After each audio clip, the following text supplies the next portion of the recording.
Welcome back to the Personal Experience Podcast. My name is Jules Scott, and this week's episode of the show is talking about growing up in an abusive household and helping loved ones escape abusive spouses. And I'm joined by a guest who has experienced these things personally, and she is here to share her story in the hopes that it will help others in the same situation. I'm super happy to welcome my friend Karolina Bryner to the show. Hello, my dear. Hi. Hi. It is so nice to have you on a show, finally. It's been a long time. We got to work together in so many different ways. And I know. It's not the easiest topic to talk about, but I'm so grateful that you reached out to me to tell me that this was something that you had personal experience with and were thinking about sharing it, and with the hopes that it would reach somebody who might need to hear it. So thank you. Absolutely. So I want to start with introducing you and having you introduce yourself. Let's start with who you are, where you live, and what you do. Sure. My name is Karolina, obviously. And I live in Southern California, and I work as an administrative assistant, just helping other people, calendars, expense reports, all that fun stuff. So super exciting. Super exciting stuff, but very important stuff. Yes. And you are not a California native. You grew up outside of California. Yes. I grew up outside. I was born in Pennsylvania, central-ish Pennsylvania, and I grew up in about an hour outside of Pittsburgh, in a very, very small town in Ohio, called Bel Air. Not anywhere near close to the status of the Bel Air in California, that's for sure. Just literally a small town down by the Ohio River, but I've always kind of claimed Pennsylvania and like Pittsburgh as my home. It's one of those things. It's like, where are you from? It's like, oh, Pittsburgh, because it's literally the closest city. Yes. That's any kind of people would recognize. But yeah, I grew up in a very small town in Ohio, very, very close to Pennsylvania. My family is all from there. Most of them have moved to Florida since then, but that's where I grew up. And then my husband is also from Pennsylvania as well. And that's how you two met too, was from Pennsylvania. Yeah. Mm-hmm. Awesome. And how long have you been married? This past Sunday was 4 years we've been married, but we've been together for 8. That's great. 8.5 almost. Yeah. I'm biased because I love you both so much that I'm just like, I was like, congratulations. I love it. You're like, oh my God, that's amazing. And so we're going to talk about your household growing up and your childhood, specifically related to your relationship with your mother and stepfather. So when you talked to me about wanting to share your experiences for the show, you told me that your stepfather, your mom and your stepfather have been married for 22 years. Very long time. My birth father, who I don't really have a relationship with, but it's not like anything that tugs at my heartstrings right now. Right. But I was like maybe a year old when my mom and he got divorced, and my mom moved back home with my grandparents where I grew up. And we're also the same house that she grew up in. So I don't have really much of a memory of really having a dad around. Mm-hmm. But it never really affected me because I had like a really good support system, and my mom is like the most amazing person in the world. And she always made it feel like we didn't need one, I guess, in a way. But yeah, I think when I was about 5, I remember I was in preschool. She started dating the guy who is my stepfather now. And everything was like pretty cool when she first met him, and he was hanging out, and he also had 2 kids around the same age that me and my brother were. Mm-hmm. So they kind of connected on that level. They both had kids. They were both divorced, both living with their parents, that kind of thing. Mm-hmm. Except my stepbrother and stepsister didn't live with him. They lived with their mom. But, okay. So I remember early on, he was seemingly very, very nice to me and my brother. And he wasn't living with us at the time. They were dating for, I think, maybe 3 years before they actually got married. I think they got married when I was about 8. and it was, yeah, they got married in 1998. So, but I remember like when he moved in and stuff, like not that things were bad, but I noticed like things changing because my grandparents retired and they moved to Florida and left the house to my mom, which was amazing. And that's where I grew up. But I just remember him moving in, which was totally fine. I knew it made my mom happy and that made me happy. But I also kind of remember that when she told us that they were going to get married, she told us it was happening. She didn't really talk to me and my brother about it. And looking back, I kind of feel like if she would have asked us, not that it's a bad thing that she didn't like talk to us. I think she just wanted to have like this perfect household and things like that. And I wanted that for her too. But I feel like looking back, if she would have asked my brother and I how we felt about it, I think we would have maybe had concerns. Not necessarily bad. It's just like, well, we don't really know much about this guy, like kind of thing. Yeah. But he was always nice to us, so we didn't really make a stink about it. Is your brother older or younger than you? He's older. He's about 2.5, 3 years older than me. Okay. So he's 34. He'll be 34 this year, I think. Okay. Yeah, he'll be 34. But yeah, I remember him moving in when, like, right before I turned 8, I think. And then they got married, and like as the years kind of went on through my childhood, like I could tell things were kind of changing. Just kind of like my mom's mood and her health, especially. And a lot of the things that I realize now were stress related, not necessarily anything physical, but like now that I have stress and anxiety, I know why she was sick all the time before. Like her back would bother her, or she would get migraines and headaches and things like that. I kind of know now that it was mostly stress related or anxiety related or something like that. So, but I always remember that our house, the basement was kind of built out kind of like an apartment for when my mom moved back, and then when we would move back as well. So that's where like my mom and stepdad kind of posted up. They had their own space downstairs. My brother and I had rooms upstairs, and then when my stepbrother and stepsister would come, like it's like one weekend a month or something, they would stay in the extra bedroom. So we kind of like the house was kind of like already separated. Right. And it started to feel that way, like emotionally, I guess. That sounds really cheesy, but no, it kind of felt that way. I remember he started to like not be as warm towards us as he was when they first started dating. And I don't know if it was because he really wanted to marry my mom and wanted to be in that relationship. So he was like, well, I got to make her kids happy. Yeah. And then as soon as like that marriage happened, like it flipped a switch or something. So it kind of felt like that. And I was a kid that I didn't have any problems growing up that had anything to do with my dad, but my brother kind of did a little bit. He had a little bit of an anger, rebellious streak when we're probably in middle school. And I remember him going to counseling and things like that. And I never had to do that because I think I dealt with it better than he did. Yeah. But I think my stepdad coming into the picture kind of made him angry. That's like, well, I didn't have a dad up until this point. So why do I need one now, kind of thing? Yeah. But I never felt that way, and at least not for a while. But I think that maybe is kind of where my stepdad's feelings towards me started. Okay. When I was younger, because I think he thought that I was going to do the same thing. I was going to act out, and I was going to be angry, and I was going to throw tantrums, and I never did, because I saw how my brother acted, and I was like, I don't want to act that way.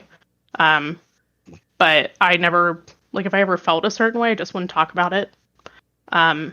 Just because I knew that I started to see a little bit of a temper in my stepdad, I guess. Right. Did it ever come towards your brother? There was never, he never hit us or anything like that. So there was never anything physical, but this man had a voice on him that would like tear the house down. So if he yelled at you, it was worse than getting smacked in the face. You know what I mean? Yeah. So like I would see him, like if my brother talked back to him or something, because we were kids. That's what kids do. They talk back to their parents. But he would scream in my brother's face. And I was like, "Oh, I'm not going to make him angry." Yeah. I learned very early on to kind of like keep my distance and like stay back and like do what I was told. And that's pretty much what I did. Just growing up, I tried to stay out of trouble as much as I could. Like middle school and high school, I was in extracurricular activities and got straight A's and got good grades and all of that stuff because like I was afraid to do the adverse. I didn't want to not be busy all the time doing things that would help me, succeed, I guess. Not Right. that my brother ever did that, but I knew that was kind of like the path I was going to take to have the best life for myself. And that's weird to say as like somebody who's in sixth grade. You know what I mean? Well, it You have sounds to like, feel like you grow up a little bit faster. yeah, I mean, it sounds like you were basically living on eggshells for your entire childhood. Mm-hmm. Yeah, for absolutely. Yeah. And it was hard, and I know that it affected my mom. And I was thinking about this today. I was like, I'm gonna talk to Jules about this, and I'm gonna need to say this in the way that makes sense. Yeah. But I never, if he ever said anything to me, there were times where he would make comments to me, where like, oh, if you don't do this, your mom's gonna get pissed. Or if you don't do that, your mom's going to get pissed, or there's going to be hell to pay, that kind of thing. So, like, I was always very good about doing my chores and stuff like that. But if I didn't do them exactly when he asked me to, or the way that he wanted them done, he would tell my mom that I didn't do them at all. Oof. And he was like, "Oh, your mom's pissed. She knows you didn't do this, so she's pissed that there's gonna be hell to pay when she gets home." And I'm like, "What are you talking about, dude? Come on." Just stuff like that.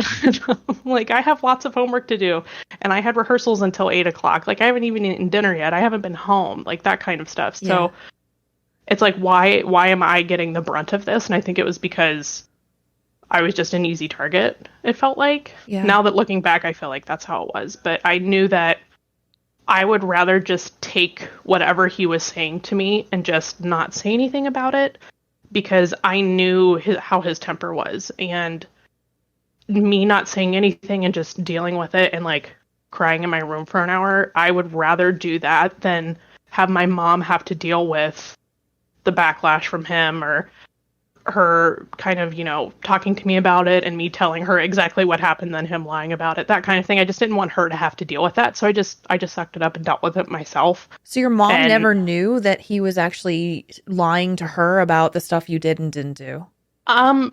for a while she didn't, because I just didn't say anything. I didn't want to. As I got older, so I went out, after I graduated, I went to college in Pittsburgh for 2 years. So I wasn't home, except for the summers. And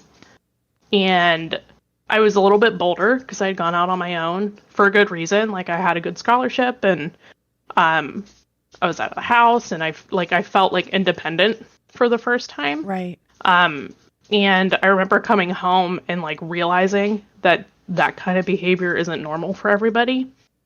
Like if my friends' parents would come to visit while we were at school, and they would take us out to dinner and stuff like that. I'm like, my stepdad would never do that. Yeah. I would never have friends come over when I was growing up. I was always afraid to. I would always want to go to other people's houses just because I didn't want to be home.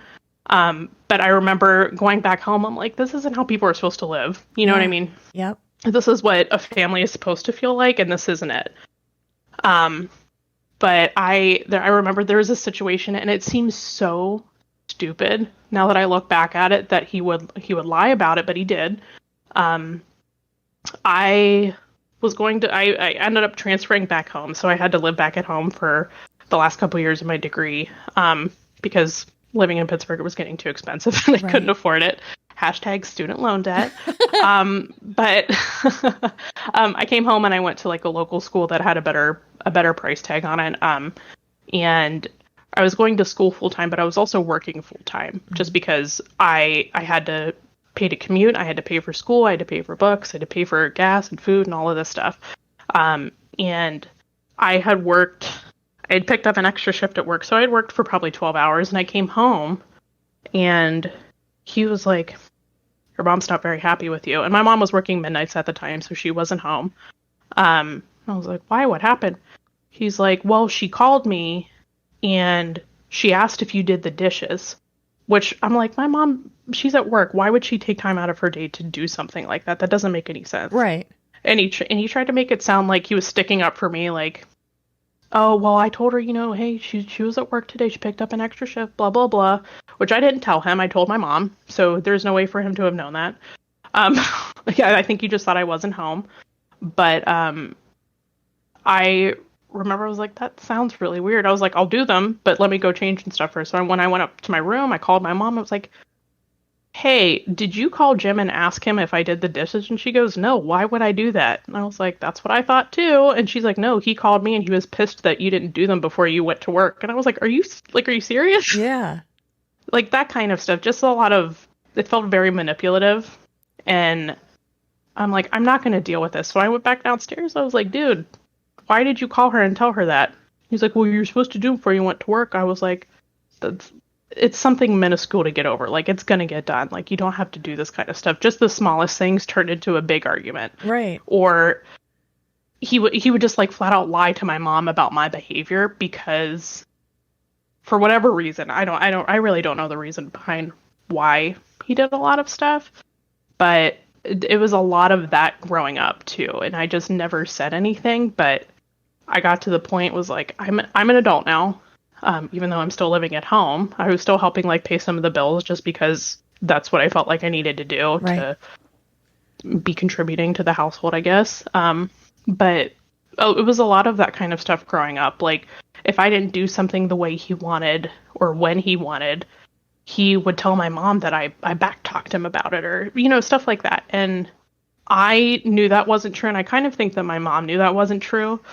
But she dealt with it just to make him happy because I'm sure she was on the same page I was. She just didn't want to deal with the adverse effects of that. Right. But I feel like just from like context clues, there's more stuff that I feel like went on behind closed doors with them that I never saw. Mm-hmm. Just because I could tell from her mood. She's very much I am my mother's daughter. Like I know when something's wrong with her just by looking at her. Right. So it was just a lot of that stuff up until I moved out when I was how old was I? Like 20, I think it was 24 maybe. But I dealt with it up until that point in that way. And I was like, I finally was able to move out with my husband. We were dating at the time. But we moved in together in 2014 and we didn't have that much money. We didn't have like the best furniture and stuff like that, but I was so much happier when I wasn't in that house anymore. Yeah. And I felt bad that I had to leave my mom there because I had like a feeling that, things would happen and she would deal with abuse that I didn't get to witness anymore so that I couldn't be like, oh, this happened to her and she dealt with this too. So it was I was happier, but I also felt bad for leaving. Yeah. But yeah, it's just a lot of stuff like that, I guess. Did you ever talk to your mom about his behavior, your stepdad's behavior, and like asked her anything related to it? Have you ever talked to her about it?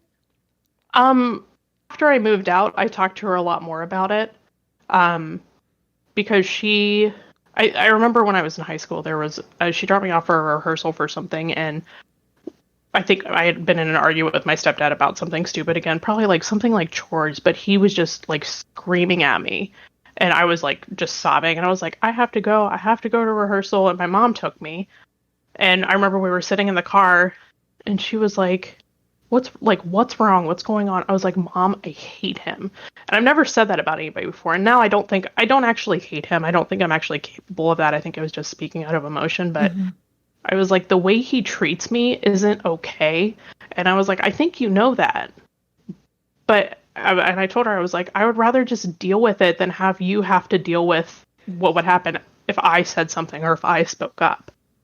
And she was like, well, he loves you. He treats you like his kid. And I think at that point she was still a little, not scared, but she would have felt bad if something happened to him or like something health-wise or something like that. And Yeah. I feel like that's why she stuck up for him a lot, because she genuinely cares about people, and that's the kind of person she is. But I told her, I was like, I don't feel comfortable living in the house. I don't feel comfortable being there. Yeah. And that was really hard. And I think a lot of that still affects me to this day, just like little things like that. But I did talk to her about it once, I think, in high school.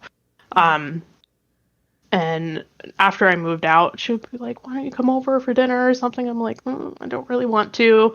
And I had the power to say that now, but I kind of felt bad because I was like, I'm turning my mom down, but I know how that visit's going to go. It's not going to be happy. It's not going to be fun. And I was like, I'm really sorry. Like, I have, I already have plans, or I'm not feeling well, that kind of thing. So, Yeah. But had it been the situation that it could just be you and your mom, it would have been no brainer, right? It would have right. Yeah. But you couldn't tell her that. You couldn't tell her that the reason why you didn't want to spend time with her was because of your stepdad.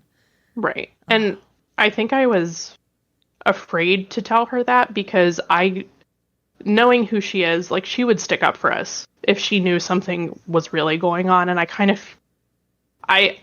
feel like at the time I knew that it was the right thing to do to just keep my mouth shut. But thinking about it now, I mean, I don't know how he would have reacted to her. I know that he had a temper.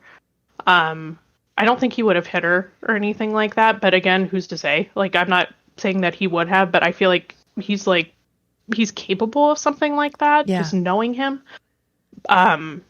So it's just, I would have rather just suffered in silence than talk to her about those things. And now I think she definitely knows because of, things that have transpired in the last couple of months, but I didn't feel safe around him and all of that. And having moved out and been in a safe environment and in a happy environment and a loved environment, it was really hard for me to want to go back, selfishly, I guess. But not selfishly at all.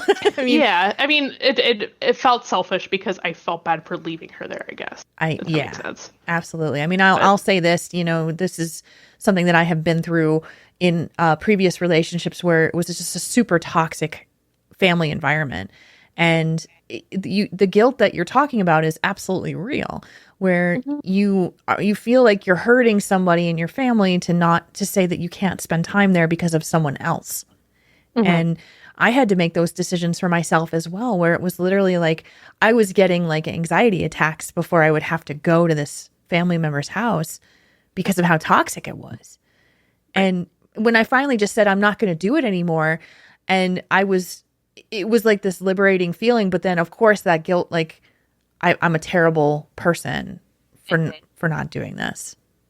Yeah. Yeah. I definitely felt that way too. But now I know that I did it for a good reason. And I feel like my mental health would have been a lot worse if I didn't do that. Yeah. You told me in our discussion before the show that your stepfather was also abusing prescription medication. Can you tell me a little bit more about that? Yeah. So his health, as long as I've known him, has never been great. But for the most part, it was mostly like joint related, back related, that kind of thing, because he used to race, he used to do motocross. So he used to like race motorcycles and dirt bikes and stuff. And he got in a couple injuries from that. And which now being just turned 30, I completely understand. Like, I have bad knees and I'm like, I'm 30. Come on. Like, right. Work the way you're supposed to. Stop it. So for that, he wasn't taking any medication for that kind of stuff. It's just like old injuries flaring up when the weather gets cold, that kind of thing. But he was a heavy smoker, which my mom later got into. She doesn't smoke anymore, thankfully. But he still, as far as I know, he still is a smoker. But he smoked pretty heavily. And I think that led to a lot of other health issues. But I remember it was maybe like 9 or 10 years old. He had a heart attack. And I think that was the first time I'd ever gone to like a hospital emergency room just to like sit and wait. And I hated it. I hated that feeling. It was awful.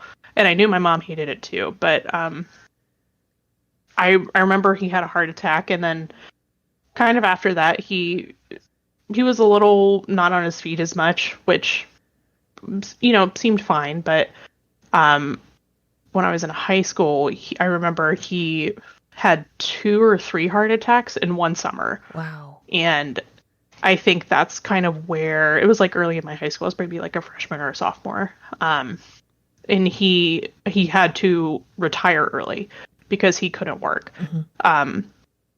And his doctor prescribed him some medication. And now that I think about it, and I watch a lot of really trashy reality TV shows, like Intervention being one of them, which it sounds really cheesy, but I watch that and I'm like, I feel like I've seen this somewhere before. Yeah. And not realizing, like, on the other side, or I didn't want to think that's what it was.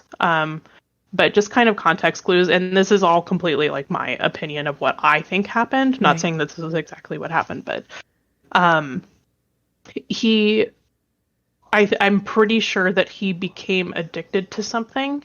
I don't know what it was, but it was a medication. I think it was a pain medication that he was prescribed, and he said that it was for his heart. Okay. Which is really weird that a doctor would prescribe pain medication for something that's heart related. Yeah. If that makes sense. No, for sure.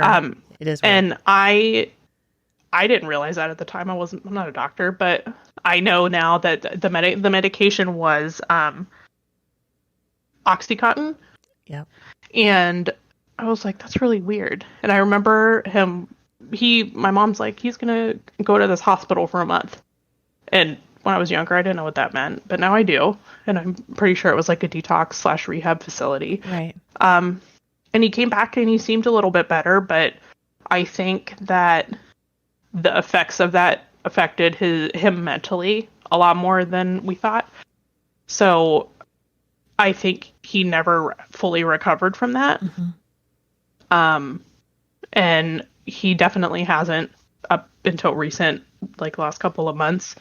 But I remember him he would just like fall asleep in random places, or he would be really lethargic, or he'd be like slurring his words. And I was like, is he okay? My mom's like, yeah, it's just a side effect of, his medication or whatever. And I never thought anything of it because that's the first time I'd seen something like that. Yeah. So I just thought, I was like, oh, well, I guess that makes sense. Like, he's had like 4 heart attacks? That's crazy. That's way more heart attacks than any one person should ever have. Yeah. So I was like, that kind of makes sense. But like now being older and learning new information and seeing things that have happened to other people, I know that that's not what that was. That wasn't normal. And it never affected me personally, but I knew it affected my mom because now she had to babysit somebody. Right. She had to be a parent again. And that's not fair to her. No. She's supposed to be, like, for me, she needed to have somebody to be also be able to take care of her. And she didn't have that anymore. And that's why I think I felt bad for leaving. Right. Sorry. No, it's okay. Absolutely. I mean, that feeling of leaving and knowing that you had to do something for your own mental health, but that you didn't want her to have to deal with that at the same time. Like, I felt like it wasn't fair. Yeah. That she had to do this again. And, whew, sorry. No, please don't apologize. I knew this could happen. I know. I brought tissues just in case. But I felt bad that she had to be a parent again after my brother and I were gone. Absolutely. And then that scared me because her health isn't great either.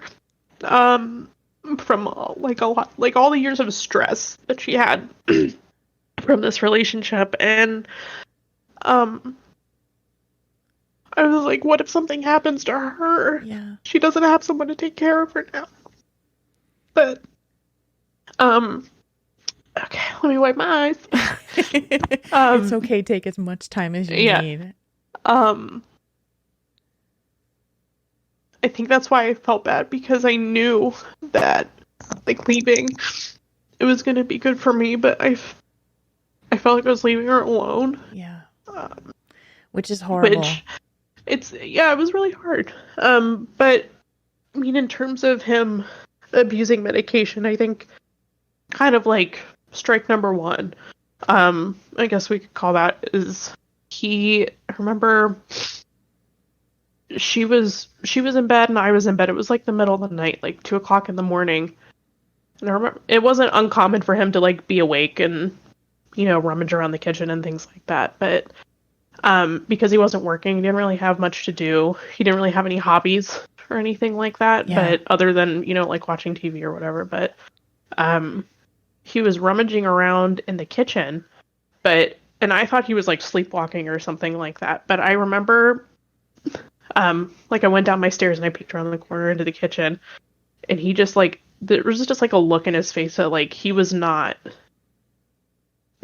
there was just like something not there. Yeah. And he wasn't sleepwalking. Usually you can tell, but he didn't see me, and I was like, I'm just gonna go back upstairs and just kind of like ignore it. It'll be fine. Like, he's kind of sleptwalked before. It is what it is. But he started yelling for my dog that had passed away like 2 years ago. Oh wow! And I was like, why is he calling for her? That's really odd. And I was like, well, maybe he's definitely sleepwalking, because that's really weird. Why would he say stuff like that? And I just remember hearing him like groaning and moaning, like he was in like a trance almost.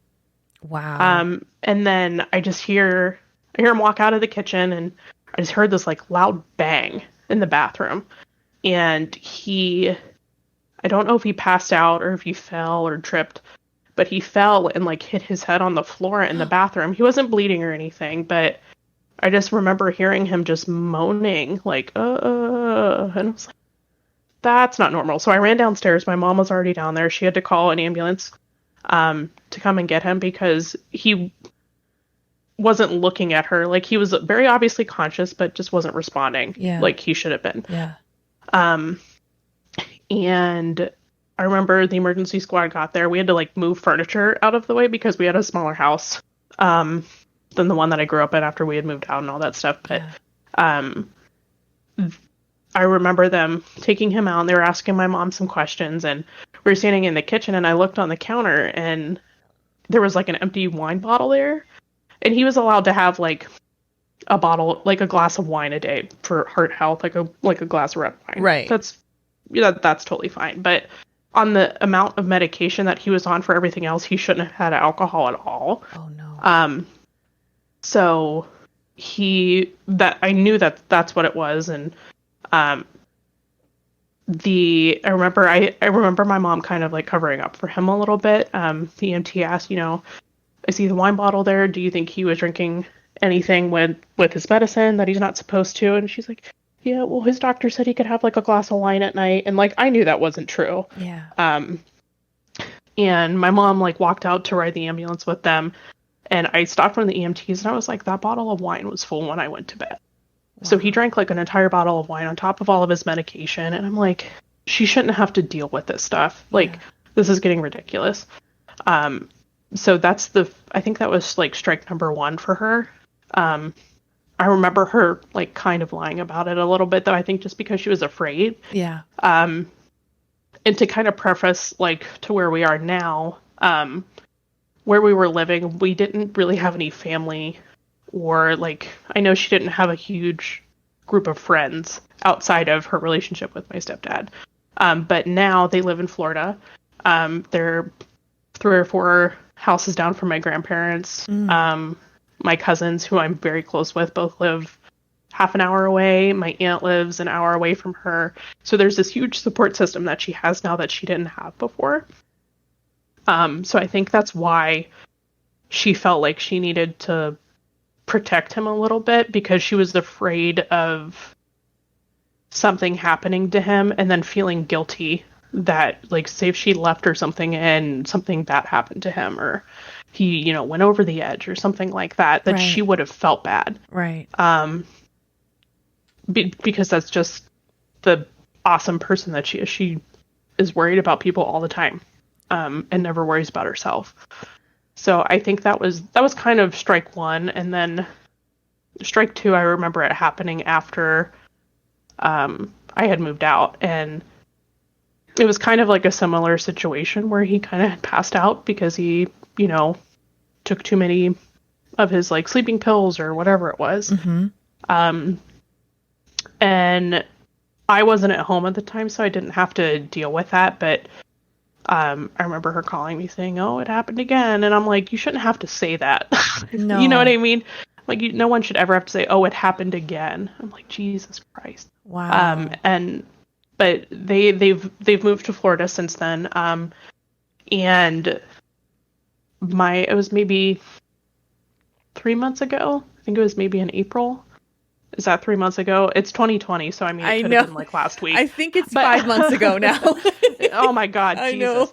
know. But I remember I called her and she was with my grandparents, and she, you know, since she's moved down there, I think her mood has been a lot better because my family also has had kind of the same experience with him that I have. They know the kind of person that he is, and they will do anything to protect my mom.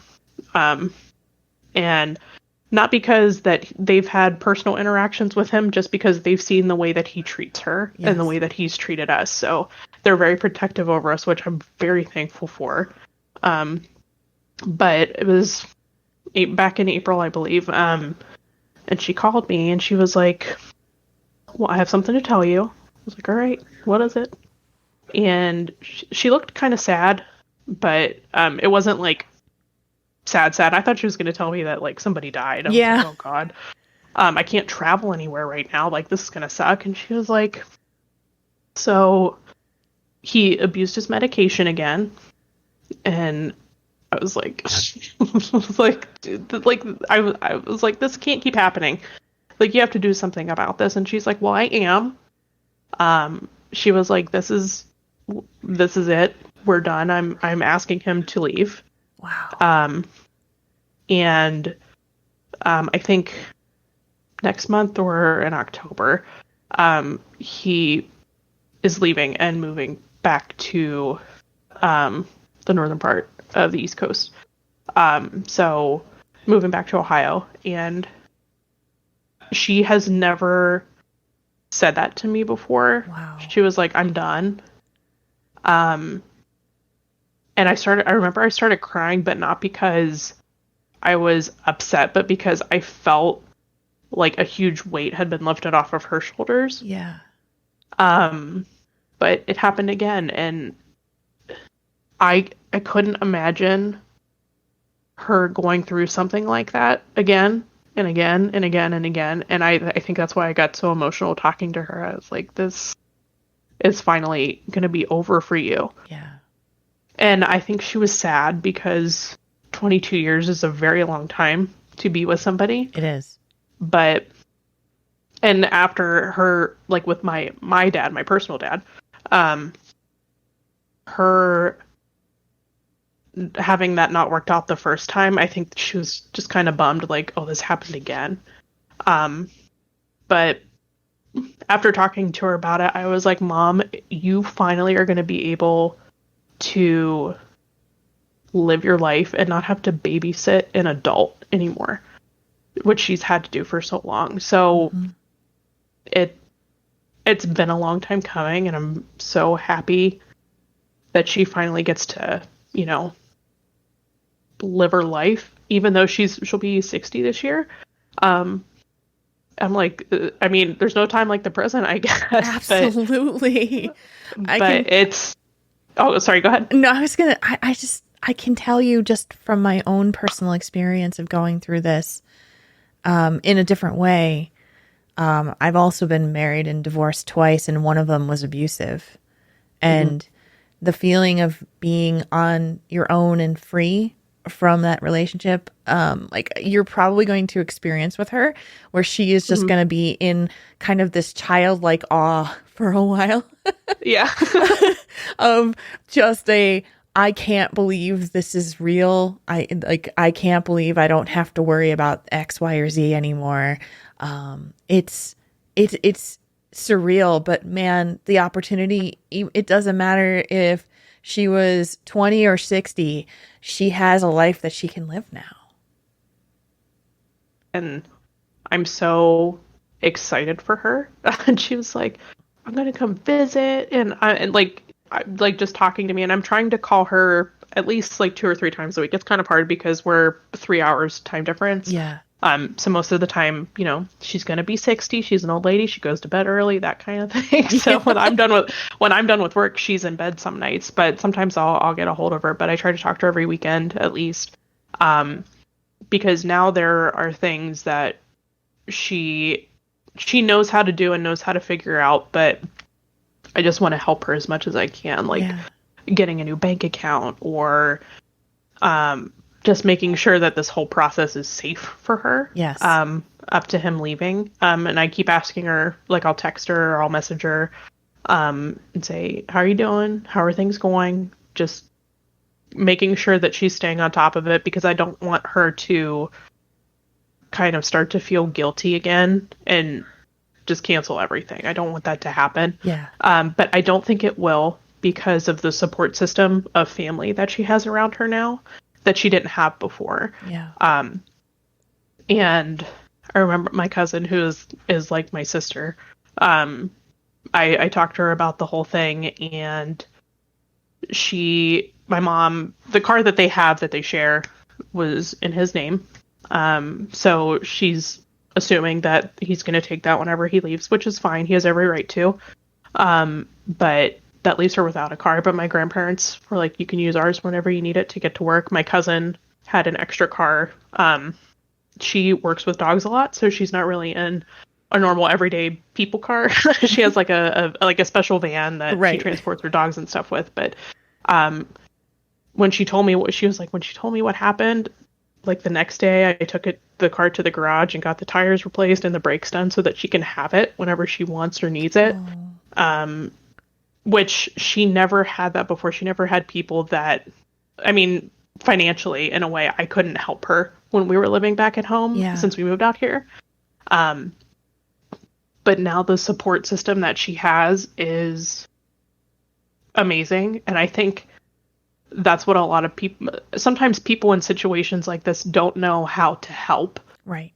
And without it being obvious, like, you need to leave this person, you need to kick them out, you need to do this, because it's not always that easy. Right. So I think her realizing that this isn't how she's supposed to live her life, and just having family around her that are like, hey, come down and play cards, or hey, come have dinner with us,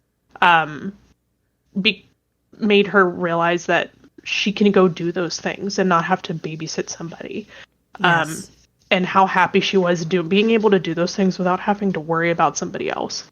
One of the things that you said to me earlier today was about realizing after you'd been away for a while from your family that this is not how families are actually supposed to be, when you got to see the perspective. Do you feel like at this point your mom has gotten to that point, like, this is not what a marriage should be? This is not what a relationship should be? Yeah, I think so. And I think she realized that a long time ago, but didn't have people around her that she could lean on to be able to help her. And she 100% has that now. And I think that's why she's been able to button her shirt up and say, you know what, we can't do this anymore. I can't do this anymore. Absolutely. And kind of going back to what I was saying is, sometimes people don't know how to help people in that situation because they're like, well, you can't come stay with me in my house. I don't have room, or I don't have a car I can give you. But I think it's just making sure that that person knows that they have people around them that love them and will help them and will do anything for them. You don't have to outright say, come stay with me for a week so you can get away from this guy, but come over for dinner, or let's go out to dinner, or let's go shopping, or something like that. Just giving them some kind of outlet to realize, like, this is how you should be able to live your life and not be stuck at home feeling trapped or feeling like you don't have people that you can go to. Because for a while I felt that way. I didn't feel like I had someone I could talk to about any of this stuff, because I knew none of my friends growing up weren't in that same situation. Right. Sorry if you hear little tip taps. My dog just came in the room. she, I feel like once I met my husband and I started hanging around his family, his parents had been married for a while. They got married when they were like 18, 19, and they're still together. And I remember when I met his dad and he started to like include me and stuff and invite me over for dinner and things like that. I was like, is this what it's like to have a real dad? Yeah. which is sad, but at the same time, it's like, I feel like I have like a complete family now. And I didn't feel like that for a really long time. And that was hard growing up because I was like, man, I wish I had that. But now I do. And seeing his family and how they interact with each other and how they go to bat for each other and how they support each other, I knew that my mom and stepdad did not have that relationship at all when I was growing up. Yeah. So that kind of helped me realize, like, I think eventually she'll be strong enough to leave, but I can't tell her what to do.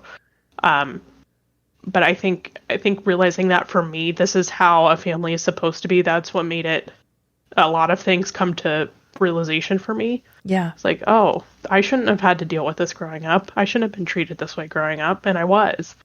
Yeah. So that kind of messed me up a little bit. I'm not gonna lie. And there's just like things now that I kind of feel like I still deal with. Like up until maybe 3 or 4 months ago, I would not let my husband go get the mail because I was worried that he would throw my mail away, because that's something that happened to me growing up. Oh wow. I wouldn't get mail. I would find it like in the trash or something like that. You know what I mean? So I was very insistent on always getting the mail, making sure that I could at least read whatever came through so I could, make sure that I got it if it was important, or throw it away if it wasn't. Like, it's my mail. It's illegal to throw someone else's stuff away, but whatever. Yeah. That's just something that I dealt with growing up.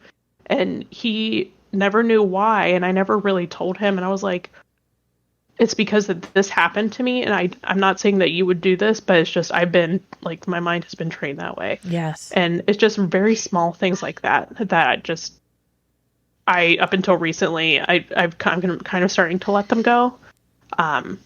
But there's just a lot of things that happen that just stay with you for a while, but finding the best people to be around is going to get you kind of out of that cycle. Absolutely. And out of that situation, I think. So, and I think my mom is finally getting to that point, which I wish I could be there to help her, but I know that she's in good hands now. So just lots of stuff. Yeah, for sure. And, I think that one of the major takeaways from this conversation that I think everyone needs to know is that we are programmed, and we do this naturally, where we just accept the situations that we're in because we just don't always see, or we're just kind of like not aware that things shouldn't be this way. It shouldn't be this. It shouldn't be like that. And we accept a lot of it because even though it feels bad, you don't have the skills or the awareness to be able to speak up and say, I don't like that you treat me this way. I don't like that you talk to me this way. Or that there's a true fear of being retaliated against, that you could be saying that. And I mean, you mentioned all of that in this conversation, but it was one of those things where you just decided to, the best thing to do was to just live with it rather than to try to fix it. And that, I think, is the one thing that I walked away from my abusive relationship knowing, is that I didn't have to tolerate that anymore. I didn't have to put up with that behavior from someone who was supposed to be someone who's loving in your life. And yeah, it's just like, I think that was the thing I wanted to call out the most from what you were saying, and all of the wonderful things that you pointed out about support systems and helping people and making them feel places that they can go and feel comfortable. Because I think that was absolutely perfect. Your Yeah. noise gate is closing off your mm-hms. Like, I know, sorry. No, I no, I completely agree because I didn't realize what having a good support system meant for a really long time. Um, and there's very, very few things that I have actually talked about with other people, and I felt like I'm finally in a good enough place now in my life to be able to talk about these things because I've educated myself on healthy relationships and healthy relationships and unhealthy ones. What mental abuse looks like, I think, is the biggest thing for me because a lot of the things that he would say to me growing up, like, there's going to be hell to pay, or just like the way somebody looks at you, knowing that there's something not necessarily malicious, but that there's like a venom in their stare when they look at you. And I got that a lot. And I thought I was crazy growing up. I was like, well, it's probably something that I'm doing was the biggest thing. I always thought it was my fault. And still to this day, like if something bad happens that I know isn't my fault, I still find a way to blame myself. Right. Because that's just how I grew up. But learning about mental abuse made me realize that that's exactly what that was. And that I need to talk to people about it because I'm not going to get past these things that I've kind of ingrained in my mind or these behaviors that I've kind of learned, like blaming myself constantly. Yeah. It took me a really long time to get to that point, but I am so glad that I feel like now, especially in the time that we live in, where people aren't afraid to speak up about things that have happened to them in their past, I think has helped a lot because I've seen stories of other people who have gone through the same thing, and it's not just with step parents, it could be with your actual parents too. Right. And none of it is okay. And I don't want people to think that they just have to deal with it because that's what I thought. And it took a long time for me to realize that that's not the case. So I think being able now to talk about the things that I went through and I experienced with mental abuse is very eye-opening. And I think you're probably the first person that I've talked to like in depth about it, I guess. There's things here and there that like I've talked to my family about, but it's just been a really long time coming for me to feel comfortable enough to talk about it or feel confident enough to be able to articulate it in a way that makes it relatable or something like that. You know what I mean? I do. And I thank you so much for trusting me in hearing your story and exploring through it, because talking about this is not easy. And it takes a lot of bravery and a lot of self-awareness to be able to do that. So I applaud you for being so brave and worked so hard to gain the perspective that you've gotten to this point. You've done a lot of hard work, girl. Yeah. It doesn't feel like much, but I feel like if I was like on the other end of this conversation, being someone listening to this, I think it would have helped me. But so I think that's ultimately my goal, is even if I don't know if anybody will want to listen to me talk, but if it helps at least one person, not even if it's the situation that they're in, but maybe if it's somebody who is somebody who's mentally abusing somebody else and they don't realize it, like this is what happens later on. You know what I mean? Mm-hmm. Just to get people to listen to other people's stories and not blame the victim, but to believe them and listen to them is super, super important. I couldn't have said it better. And this is the reason why this show is here. If your story helps one person from this episode, then you and I have done something amazing. Yeah, I hope so. I hope so. At least in some tiny way. Absolutely. And, I'm so grateful again for you coming to me with your story. Is there anything in closing that you would like to say in summary, or anything that you would like to say to someone who is listening right now and maybe hearing their story in your words? I think the biggest takeaway that I want anybody who listens to this to come to take with them is, whether you're the person on the receiving end of the abuse, it could be mental or physical. I personally never have experienced physical, but mental abuse, plenty of that. Or if you're the person giving the abuse, or if you're someone on the outside of the situation. I kind of had it on both ends. I was on the outside with my mom, but I also received the same thing.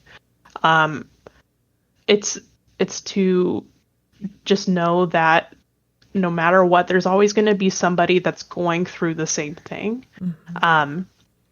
And I think the biggest thing is people just need to listen to each other and not place blame. Don't ever think that it's your fault. And on the other hand of things, it's if on the negative side of it, I want people to take a step back and think about how what they say or what they do truly affects other people. Yes. Because a lot of people don't do that. They'll say things out of spite that could really affect other people. It could be one tiny little thing, or it could be years and years of saying all different kinds of things. But especially in the time that we live in now, in the internet, if you say something on the internet, it's there forever. It's not going to go away. So just please be nice to each other. I guess be nice to each other and just listen to each other. And when someone tells you that they don't like the way they're being treated, or they're not comfortable, or they're scared, listen to them and try to help them. And I think we're slowly getting to a point like that in the time that we're in now, but just please be nice to each other. It's so easy. It's so easy. It is. And yet it's rarer than I would wish. For sure. Yes. Yeah. Absolutely. Karolina, thank you so much for joining me.